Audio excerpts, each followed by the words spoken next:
Hello, everyone. I am so excited to be here with Tony. I'm excited to be here too. This is a Yes. great place to be right now. Yes. So where are we? In Banff, We're in Banff. Alberta. And We're at the Mental Health and Education Summit. yes, It is an annual summit put on by the Workland School of Education in Calgary. yeah, it's been beautiful. So day one, that's our booth back there, right there. So we have a lot of things on our table. We're going to explain a little bit later, but we want to bring ourselves now in here. How about yourself? I know we are here. We are We've here. been present so much, right? It's been a lot of people here. So about 350 people or so. About 350 to 400 people came, and there's about 25 presenters Beautiful. Yeah. over the 2 days. Yes, because we have a booth. We haven't been going to a lot of those, but we had a lot of visitors come up to us. So we're excited to share that with you. But I want to bring you here and now, just like every other day. So we do have to talk about our past. Have you been thinking about your past today? I was. Before we came here, was worried about a lot of things because this is a first time for me. And so I was worried about what would happen. Most of all, I was just the usual worry. What if we go and we do something wrong, or we make a mistake, or we look foolish, or did anything from the past come? Yeah, I think some things from the past come. I'm usually here at these kinds of summits as a participant. This is my first time coming and being a vendor or exhibitor. Yeah. Exhibitor. Sometimes it would be really nice to come and be a speaker, but this is my first time on the other side of the table. So yeah. So what did your brain say to you before you came? What was the conversation like? Like, you're gonna screw up the conversation. You better not talk to this person because. Oh yeah, I'll let Kohila talk for the first 2 hours to everybody, and I'll listen to what she says, and then I'll do just what Kohila does, and it will be fine. That's not what you did. You left me all alone and sad and did your work, and I talked to everybody. It took a couple of people to feel comfortable, but that was all. It was fine. Yeah, I didn't need to micromanage you standing there. No, nobody needs that, right? You give freedom, and then person will just talk because it's natural. You know, in these spaces, everybody wants to talk, right? That's the thing. Everybody has that same feeling, right? We always think it's me that feeling that way. Yeah. But it's everybody probably had that same past conversation about, oh yeah, past event, I did this, I didn't do this right. I should have introduced myself like this. I should have said this. I don't know why didn't I think of this? You know, we do that, right? After we finish a conversation. Yes. In events like this, why didn't I think of this? Why didn't I think of that? Why didn't I do that? Yeah. So we have a lot of people in and out. So we'll just quiet for a sec. It's a big building, so the sound echoes. You can hear the excitement in the room. You can hear the excitement in the room. You know what really shifted for me yesterday, though? When I was at home thinking about coming here, I thought, I have to stand behind this booth and I have to talk to people all day. Yes. And then something shifted in my mind, and I realized I have to stand behind this booth, and I need to make sure that the people who come to this booth feel heard all day. Yes. That made it so much easier. Yeah. So instead of talking about that was forced. And also that was a force, right? Then you got into flow. I did get into flow. That second part sounded very much flow. And I came up with a really good question. I just asked everyone, what brought you to Banff today? Yes. And that was a really easy way to talk about why they were here and find out what it was that they were looking for. Yeah. So when we go to these events, our past experiences do come up. And they come up like right before, the night before you show up here, right? Yesterday was like, who am I going to talk to? Who should I first meet? How should I plan this out? You know, what's my action plan? Did I make any spelling mistakes on the banner? Oh, yeah, that one. That one I was checking, and I had to ask Tony, please read every single word over there to make sure I did not spell something wrong, even though I checked it already 20 times. Yes. Well, and just making a display for a space that you don't know what it looks like. Yeah. You know, we didn't know if we could hang the banner or. Yeah, beautifully it came together. I love it. So the past conversation is normal, right? It's normal. Oh, yeah. We both had it. I had it too. I was planning. Yeah. And I looked up all the speakers. I planned some because that's how you keep your anxiety down. And instead of being in the past thinking about how I screwed up last time, what I did is I looked up some of the people, and I networked already online with some of them and said, we have a beautiful table. Come see us upstairs, right? So that was nice. Instead of me being in the past beating myself about, I should, remember the last event you went, you screwed up a sentence, and that was so embarrassing, right? So why don't do that again? You know, that would be the conversations, right? Right. our brain likes to beat us up. Yes. Like it's a boxing match. I find it like it's a boxing match. It just keeps Yeah. pushing you and pushing. Instead of, I could be here in this moment, and I could be thinking about how, the one I did, going to LinkedIn and connecting with people before I came here. That was a good thing to do. Yeah. Instead of beating myself up. I couldn't do any of that because I was driving on the highway in a snowstorm. Oh, yes. So I could only be in the moment. Oh, yeah. But yes. you And have you to saw be in the so moment. many accidents. So Yeah. you have to. So that's another way to be in the moment. Driving makes you. That's why I love driving, I think. Yeah, I wonder if that's why some people like But I sports. can also go into thinking past, though, because I driving is not something I consciously do. Do you? No. No, It's but I passive. do in a snowstorm. Oh, yes.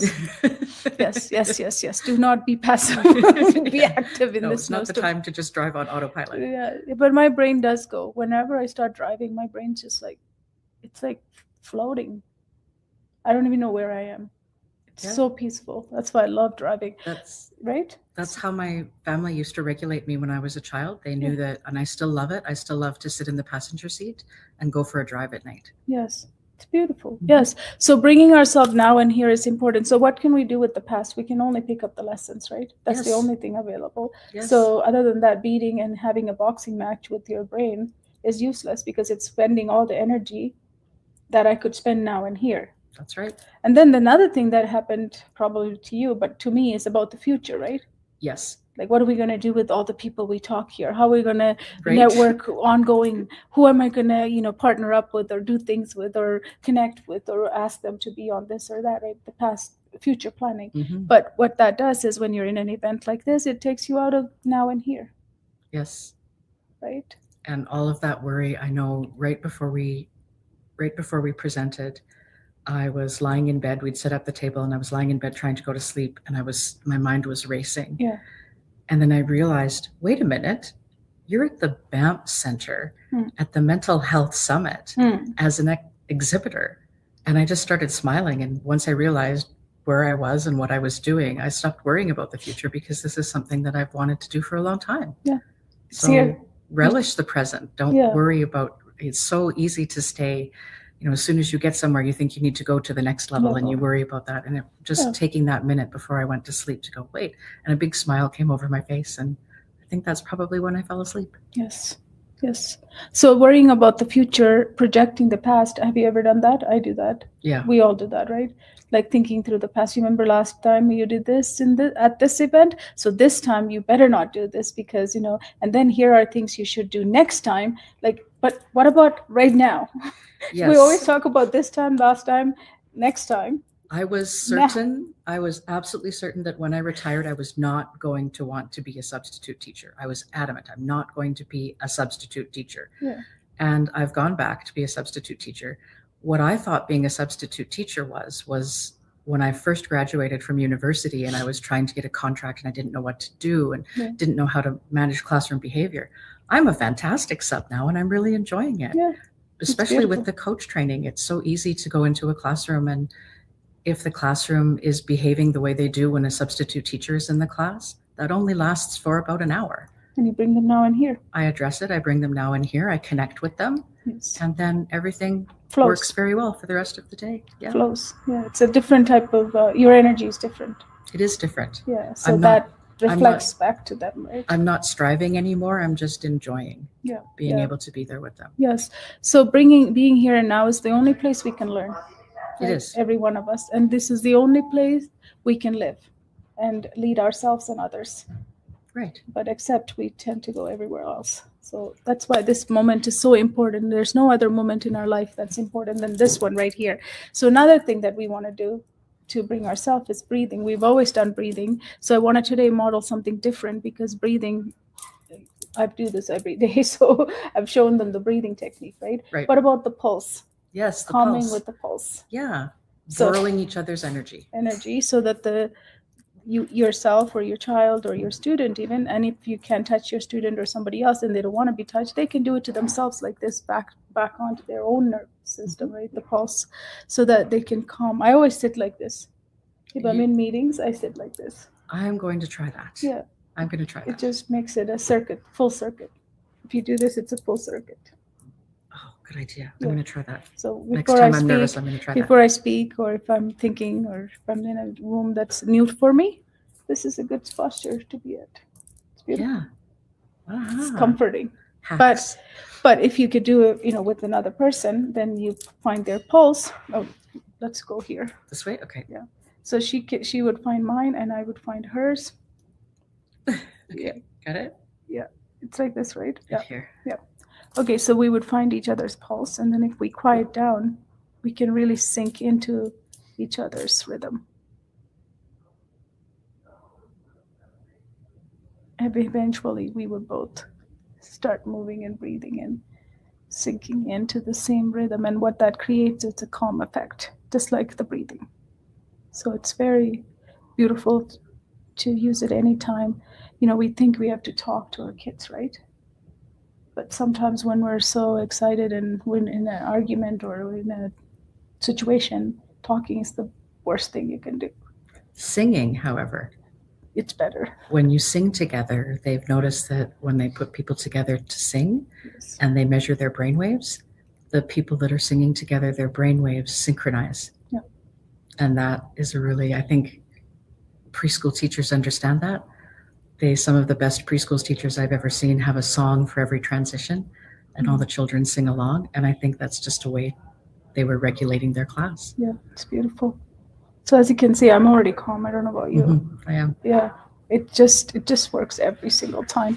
And we did this in our parenting and flow workshops, and you could see the whole room just like drops. Yes. I think it's a drop, right? Everyone's shoulders just drops. and the energy is just like calm peace. So yeah, if you ever in a situation, you could do it just by yourself, do it with another person, with your child, with your student. If they're okay with it, always ask. If it's someone you don't know, you just ask. You don't just go take their hand. Well, and I tried this in one of the classrooms that I was in. The first sub job that I had, teachers, the first thing a student said to me when I walked in the classroom is, "Oh, are you our sub? Oh, thank God you're not Mr." And I guess they had a substitute teacher. They were having difficulty because substitutes would come for a day and then not come back. Yes. And so I needed to get them calm. And I presented this like a science experiment. This is a really interesting thing. Yeah, because it's a circuit. Yeah. And so we talked about it that way. And I didn't say it was going to regulate them. I just said, "Do you want to try something really interesting?" And they did it. And some students, the ick of touching another student is not regulating. And so I just told them they could touch their own hands. Yes. And the whole class came right down. Yes. And Kohila, the assistant principal, came in to see me. Yes. And she said she'd never seen the class so calm. Yes. With a substitute. Yes, absolutely. So why did you say yes to this event? I said yes to this event because I knew there were going to be a lot of people from all over the world that are interested enough in mental health in schools to travel all the way to Banff, Yes. to buy a ticket, and to come here. Yes. And I wanted to meet them and I wanted to hear what they had to say. Yes. That was why I wanted to come here. Yep. You wanted to exhibit. Yeah, which I think was to. brilliant. Yeah, I want to speak, but I was late, so I never give up. So I'd send them an email, said what's available. They said we have vendors, exhibitors. So I'm like, sure. There's the message, right? So it doesn't matter how you come here. If you decide in life, you will be attendant. I know. And I asked you to come earlier and I said no. And you said no. And I was like, "Oh, she needs to come here." And then I said again, "I'm going." I didn't even ask her to come. She said, "I'm coming too." Yes. So it was the right time. So I'm glad I mentioned it a second time. Yes. So we do want to read the banners. The first one, do you want to read it, Tony? It says, the top one. We all come ready. But along the way, we learn to override it. Readiness changes everything. Because when we're not ready, if I, like, for example, my story, we just talked about. You weren't ready? When you asked me, I wasn't ready. Yeah. I wasn't ready. Yep. But then when I'm ready, I was ready to flow, and I flew here. I know. And when I first asked him, like, why isn't she jumping all over this? Yes. But you just wasn't ready. weren't ready to come here. Yeah, now you were. Because internal alignment is so important, right? Even though she brought the awareness, I started thinking about it, and then that awareness created the alignment and the activation for me to then make the decision to accelerate, take the actions, right? So that's our 5A journey. If you ever want to achieve anything, it starts with awareness. And the awareness was that how important this event is, because mental health is probably at the worst situation than ever before. That's And what we're hearing, yeah, yes, so from everyone. everyone here. So there's a common merge that's happening, that we need to do something about this in a bigger, better way, because it's not working. We cannot be with something that's not working and do it again and again. There's a saying, right? It's insanity to do something when you know it's not working. Yes. Yes. It's not working. And I hear that from a lot of people, and that excites me in this room, It in this does. building, It does. because every one of them is saying that it's not working. And we all have different perspective. And what excites me even further is that ReadinessOS is the foundation for everything everyone's saying here. It is. So it's almost like everybody has a lot of things figured out. Yes. If we put the right foundation, ReadinessOS, we have full stack. And the other people that come in after us are singing the same song. Yes. They're just singing it in a different part. So we have people that are taking the bass part and the soprano part, but underneath it, we're all singing the same song. Everyone is feeling that the remedy is the same thing, but we're all just coming at it from a slightly different direction. So the language will be familiar to teachers. It won't feel like, well, here's a program that's talking about this, and here's another program that's talking about this. We're all talking about the same thing, but some people are presenting it through yoga and mindfulness. Some people are presenting it through performance. Some people are presenting it through a mental health lens. So, but what they're focusing on is all they want to do something about it, because it's not working. and they It's not- understand everyone. There's been a real shift away from thinking that we have to control behavior Yes. to we have to think about the state that the person is in. Yeah, it's that's the big one. It's I such a love big seeing shift. that. I love seeing that. I do because- too. But we still need the foundation. And Without I thought foundation- everyone was going to come here to learn. Yeah. People aren't coming here to learn. Every person who has come up to our booth, every person who's come up to our table, everyone is looking for help. They're looking for a solution. Yes. They came here to find help for themselves and for the people that they work with and the students that they work with. Yes. The second part of our banner there that says "Cultivate the soil, don't blame the seed." So we also have a display, because most of the time it feels like what we're doing now, a lot of it is we're not cultivating the soil, we're putting it on the concrete and asking why is the seed not growing, what's going on here. It's not the seed's fault, right? We, as a farmer, the first thing a farmer does is cultivate the soil. Yes. A farmer doesn't stand in his farm at his rows and say, why aren't you growing? Yes. Why can't you germinate? Yes. And we often look in our classrooms and say, why can't you focus? Why can't you sit still? Yep. We So- blame the child. Or we question it, Yes. right? And that questioning puts a lot of pressure on both parties. It's not just for the child or the student, it puts it on the teacher too, because it's almost like when I ask that question, I don't even know how to help you, right? Yes. Like, why can't you focus? Mean, like, I don't have answers to either. It's not really a question. It's really shut up and focus in a slightly nicer way. Yes, But I think the children hear it yes, and internalize that. yes. So if I can't focus, something must be wrong with me, right? Yes. That's I heard the that. immediate one. I used to do that all the time when I was a child. Yes. Anytime I can't do something and somebody asks me why aren't you doing it, I'm like, okay, I guess that's also part of my default. Yes. I'm not that proper yet. I'm not built for this yet, right? Yeah. And I hear that so often from adults. I heard that last night. There's a Calgary's former poet laureate, Wakefield Bowman. He's right beside us. He did a spoken word performance last night, and he spoke about still carrying those feelings from when he was a student in school, Mhm. struggling and feeling, his, as he said, his eduhators, Mhm. and that he's still carrying that as an adult. So Mhm. all of those times that you're told, sit still, Yes, stop moving. yes. For me, I was invisible You were invisible. because I muted myself, right? So nobody bothered me. Those kids Yes. that nobody noticed even, because we're not making any noise. We're not getting up. We pretend to work, but we're not working. I We're hid. just- I hid for the first 4 years, and then I just was really just focused on being a very good student. Yeah. But But internally, I was broken. So many parts, right? internally, I was still hiding. Yes.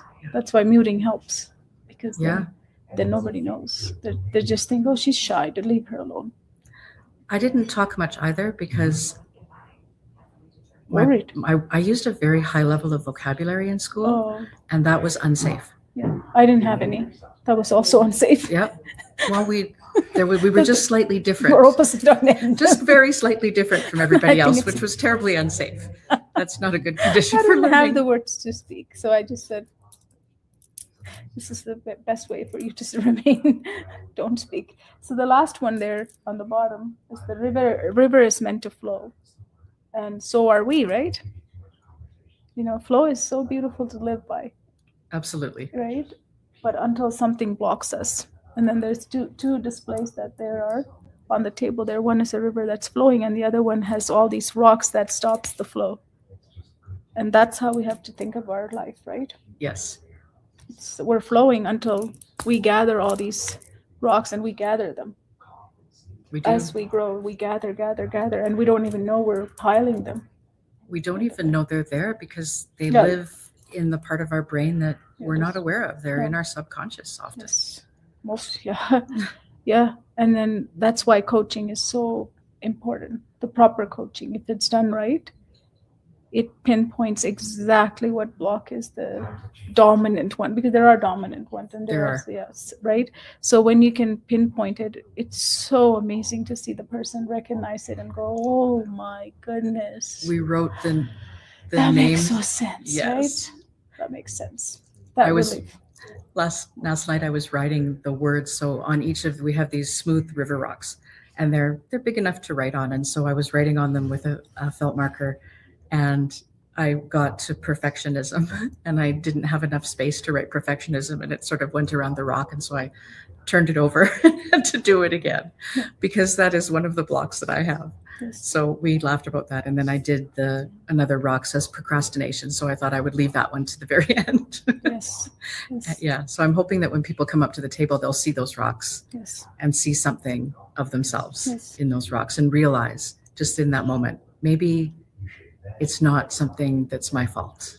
If they can just leave with that idea, that would be wonderful. Yes. And at the end of the table, we put some amethyst, a stone. Amethyst is a mental clarity. It helps you to clear your mental thoughts. It's a purification, calm. So we've been giving that away for all the people who came by our table. And there's also a little phrase that says it represents this. This stone represents this to you. So each person can pick one. It's just like a fortune cookie. Yeah. So they don't really know what's inside. They open it, and many of them, when they opened it and read it, they're like, I just needed this today. I love that moment. Whenever I give those, Yes, I know. just love that moment when somebody opens this. Like they're like, how did you know I needed this? Like how did that happen? Right? That's beautiful. It is. It's beautiful. It is. And some people did come, and once people will sort of drift by your booth and maybe ask you a question about your program, but I think inviting them in and asking them what brought them here today Yes. sort of Yes. got them to center, Yeah. and then because they also need that too. They do. Invitation, right? And then when we would explain and sort of point to the river, and they'd see the stones differently for the first time, and Yes. almost everyone picked one up and looked, especially if they had a friend with them, they'd pick one up and go, Mhm. And so I think that made a really strong connection with people. Yes. Let's talk about the three boys that came by our table. Oh, the three boys. The three ones- boys were so good. It was just brilliant. They almost stayed with Tony was at the table. I was back here working, and they were coming in and out. We were kind of busy for a bit, and then they were determined that they were going to stop by our table because don't they know were why. caught, because the rivers and all those stones and things caught their eyes. They came back, all three of them, and they actually almost spoke with Tony for close to 15 minutes. 15 minutes? Yeah, I would say it was long, because I took a little bit of clips of them standing in the back work, and when the phrase that they used when you said all Well, this. I was so excited because there are no kids here. Yes, And there as are soon as I saw, three I of don't know them. what it is with kids, yeah. children, boys in that sort Especially in this environment. of grade 6 to junior high environment. I wasn't expecting them, and they were at our table, and I have to go talk to them. So I ran over and talked and explained a little bit. They weren't sure. I'm What not sure is- why they came here, but it was perfect. And they were asking me, what is this all about? Because curiosity. Yeah, they were curious. They were. So I explained to them, and their eyes, when I told them that maybe their teachers were having bad days, they were just really. And then I explained what we do and what would it be like? Wouldn't it be nice? Have you ever been blamed for something? Have you ever had a bad day and come to school and made a bad decision? Do you think kids are bad? And we had a conversation about that. I think all children, all people are good and they want to do well. And so we talked through, and they were connecting. They connected to one of their favorite teachers. They talked about, sometimes teachers make us read books that we don't want to read. And they were really connecting to it. And then about 10 minutes in, one of the boys just said, can we vote for this? And I almost cried. It was just, they understood and they connected to what we were doing. And that was so important. That's what we're here for. So to come from three boys who were very curious, age 10 to 13. 13, they want to vote ReadinessOS to be part of their school because they can see that it brings so much compassion. Yes. And perspective, right? That was always my word with everything I did, is that if we could all at the same time take perspective of every angle of anything that's happening, we will be better humans. Because what happens is we're so like perspective from one angle, right? Yes. But if we learn and if we teach our students and our kids to say, what is their point of view? Right. When I'm doing this, what is happening to your teacher when this is happening? What is happening to you? What is happening to the other student? Now we create a collaborative, beautiful environment that's in flow. That's that compassionate curiosity. Yeah, they had it, they saw it, and they were curious. And we know why they were curious. I think it's so natural. Our table is very natural. It's got a river, it's got plants, and it has seeds, and it has a stone. So that is attraction, right? Natural things attract curiosity instantly. That's why classrooms needs to be built in that atmosphere as well, because that naturally brings curiosity into the room. It does bring curiosity in the room. It also brings regulation into the room. Yes. So there is a term in animal-assisted therapy, they call it, or just in some of the research that I did in my master's, they think it's biophilia, that we're just naturally attracted to biological things. We just love them. Yes. And it is very regulating. I think also what they were drawn to is our booth uses metaphor. Yes. And so that also invites curiosity. Yes. Why did they have this blue fabric with stones on it? Yes. What does that mean? Why did they have these seeds on this brick? And why are there sprouts growing next to it in a little pot? What's going on here? I think that was experiments. A good choice, yes. Right, experiment invites children's curiosity. Yeah. That's why experiments are beautiful. So the last one I want to share is that one. We were born to flow, but we learned to struggle.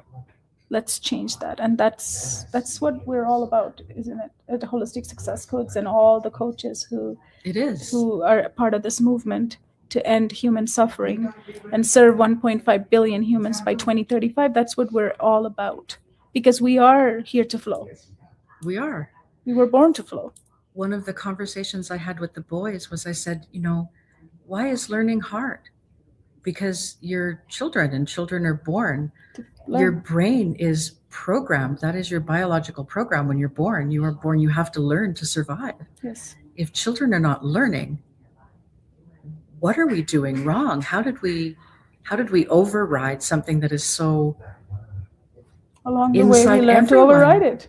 Yes. Along the way we learned to override it. So how have we created the conditions in which I can tell you that the river right there with the block stones. How have we created schools where children can't learn? That something has to change. Along the way we pick up things that is going to block our flow, and we don't know what we picked up. And we don't even know where we picked up or who passed it to us. No. So that's the subconscious level of work that needs to happen for us to get back on flow. Because without flow, anything forced creates friction. Frictions means resistance. Mm-hmm. Resistance means you can't have acceleration without force, more force, more force. We can apply force for a bit, but that's why we are exhausted. Yes, it is why we're exhausted. So exhaustion leads to burnout. heavy burnout leads to eventually mental health problems and deeply into depression. We heard that from so many people here yesterday, from psychologists, from social workers, from teachers, from administration, from speakers. Everyone who has any connection with the school is seeing teachers not well, Yes. not able to work, Yes. and not able to go home and rest and then come back healthy. That's one message that I heard yesterday. Going home and resting is not the cure. And one of the reasons teachers, especially women, get into the job of teaching is to be with their family. They think, while I'm growing other kids, I can grow my own kids, right? But then they're not available for their kids. And that was something some of the We people, did hear that, yes. they were not even teachers. They were actually at the district level, right? They were, Yes, some of the district consultants and coordinators They and heads even of said- departments. They even said that Mhm. their family suffers because of what they're doing. That's So right. anybody in the caring profession right now, right, caring one-on-one or at a level of taking care of a group of people in the school or hospital or Mhm. care places, anywhere, all of them do have this exhaustion Yes. because they're And- not doing it from flow. And having the conversations with people, the exhaustion is not coming from having too much work. The exhaustion is coming from having work that they care so much about, but are unable to do properly. Yes. So people that went into social work because they wanted to help people and then find that the very system that where they're working in prevents them from really helping people. And that, There's so many levels to pass down something. yes, It doesn't get passed down quick enough. So then it becomes a loop of behaviors that everyone else is like. It's like putting a fire, yeah. but it's never going to go. It's Yes. not going. It's like Everybody's someone's trying. asking you to put out a fire, but all they've given you to do that is a blowtorch. Seems and to, or it- more air. it- You're spanning it. The burnout doesn't seem to come from I've worked too hard. You can rest from that. The burnout seems to be coming from no I matter can't how fix hard this I work, I work. can't make this work. Yeah, that's it. That's what I heard. That's the pain. Yes. That is a pain mixed with exhaustion. That's hard. That's why mental health is affected. And when you care, that's moral injury. And the people that care the most are the ones that burn out the fastest. And it's Yeah. not because they're workaholics. Yeah, It's that's because they're ethical. trying to patch all the holes and keep everything going because they care. Yeah, ethically, you're not in alignment anymore with your heart. Moral injury. So this event has brought me so much excitement, especially those three boys. What they said, those words will never leave my ears. Yeah. I started to tear up when they left. Yeah. They gathered a crowd Yes. because it's unusual to see children at an exhibitor booth Yeah. and so engaged, and they were Yes. really engaged. Yes, so excited to Yeah. see them. And their words, let's work this ReadinessOS into classrooms. Yes, so we are going to bring them into the classrooms because we're excited to share this because it works. It works. It works. Even in those less than 15 minutes, those boys felt they needed this. They did, and they took stones and they saw the message and they left with Put the a message. soft breath. Yeah, that's what happened to most They of them. asked if we could force the schools to do this. Force it. They asked if we could force the schools to do this, and I said, no, we won't force the schools to do this. We'll just show the schools that they need to do this, and we'll persuade them to do this. What we hope will happen is that we will show some people, and they will be so excited that they will want us to come. Yes, We don't want to force it on anyone. yes. We already have some schools lining up, so all we need is the data, right? Yes, To show how beautiful this can and work. and the ripple. I think that when people on staff start to see teachers that are happy again and excited again, maybe even doing their hair in the morning again, Mhm. they'll notice and they'll ask them, what did you do? Yes. And when they see the calm classroom in the school, someone is going to ask, what's happening here? So we won't need to force anyone to do it. They'll come Yes. to us. So thank you for thank you for asking me to say yes. So I did say yes, You did. and I am here, and Coach Tony is here, and this is day 1, and let's see what day 2 looks like tomorrow. So I'm excited. I'm very excited. This has been, the most exciting thing is talking to the people here and realizing how many people, we're all going down a path and we're all looking Marching. for the same goal. Mhm. And when we all get there, it's just going Readiness. to change everything. ReadinessOS is there. It's going to change everything. Yeah. And I think beautiful. people are seeing that. They're seeing that we're not their competition. Yes. They're seeing that we all Compat- come in at different places and serve different roles. Yes. It's the beauty. That's how it's supposed to be. That is how it is supposed to Isn't be. that what collaboration means? Everyone here is looking for collaboration too. Yes. That's my word for the year. Yeah. So I am excited. So thank you for joining us, and I'll see you next time. Thank you, Tony. Thank you for coming.